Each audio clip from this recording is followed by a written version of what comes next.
Hello, my name is Liesl Mahoney, and I am an educator at the Brandywine River Museum of Art. Today, I am sharing with you some spooky works from the museum's collection by artist Barry Moser. Moser gained fame as a printmaker and illustrator of numerous works of literature, especially his reinterpretations of classics. In this wood engraving titled, "No Father Watched My Infant Days," Moser shows us the face of the monster from Mary Shelley's book Frankenstein. Unlike the green face with screws that has become popular in current times, this monster is truer to the original story. Its face is sewn together using parts of dead bodies, complete with yellowed and rotten teeth. As eerie as the face may seem, the monster's eyes don't show anger or malice, but rather a sort of sadness. The title also makes you feel for the creature. No father watched my infant days tell us that the monster grew up alone and abandoned. It makes you wonder who the true monster is. Another Gothic novel illustrated by Moser is that of Jekyll and Hyde by Robert Louis Stevenson.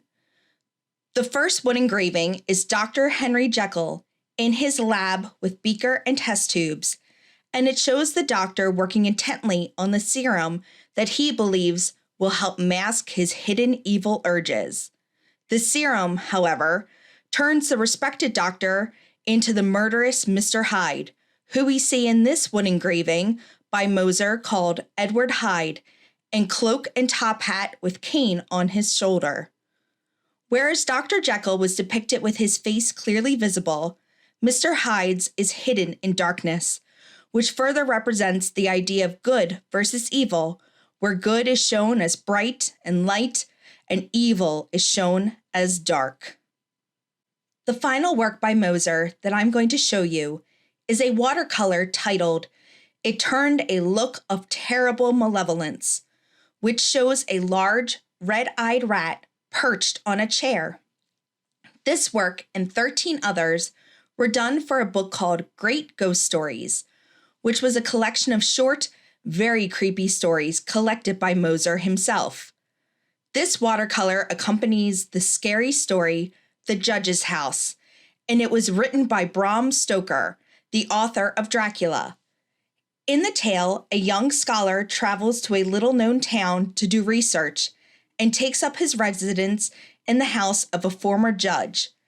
The house is said to be haunted, yet the scholar doesn't believe such nonsense. Concerned for his safety, the townspeople tell him to ring the warning bell in the house if he is ever in danger.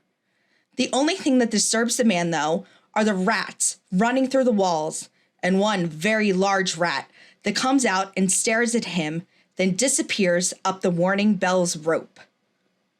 As the scholar talks to people in the town, he learns that the judge who lived in the house was quite cruel, and the rope that the warning bell is attached to is the exact rope from the gallows that the judge sent so many people to. One night, the scholar notices that a portrait of the judge that hangs in the house is now an empty canvas. Turning around, he sees that the judge has physically entered the room, and he is holding the rope of the warning bell. The judge begins chasing after the terrified scholar with the rope. The warning bell rings, and the townspeople come running into the house, where they find the scholar hanging from a noose, with the judge back in his painting, looking on with an evil grin.